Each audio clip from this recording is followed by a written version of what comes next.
Role. Sir जनता आसन बढ़ा दी।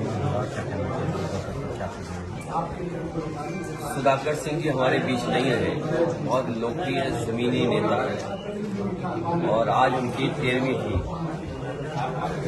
उनके कार्यक्रम में, पारिवारिक कार्यक्रमों में शामिल होने आए और जहां मैं बैठा हूं मंत्री जी के घर और आसपास और ये क्षेत्र वो है जिसने समाजवादियों को हमेशा मौका दिया।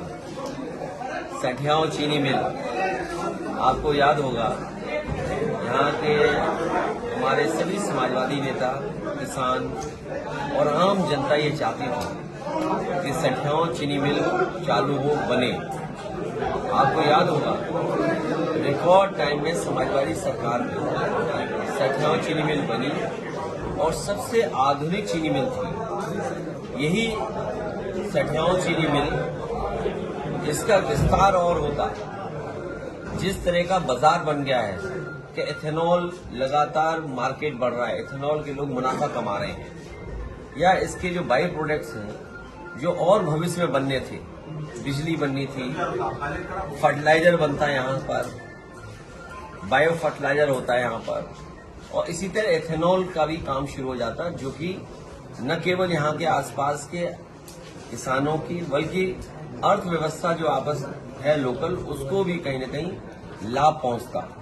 लेकिन जितनी समाजवादी सरकार में कोशिशें हुई उसके बाद से पूरा काम ठप पड़ा हुआ है। यहाँ पर भुगतान से लेकर के किसानों की मदद ये सरकार नहीं कर रही। इसी तरह ये एक्सप्रेस वे बना था, यहाँ के पुराने नेता सब जानते होंगे, हमने सबने मिलकर के विधानसभा के सामने शिलान्यास किया था और जिस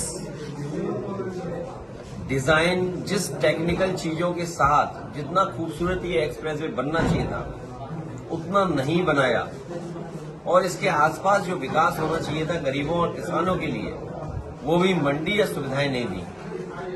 अब समय सरकार का नहीं बचा है।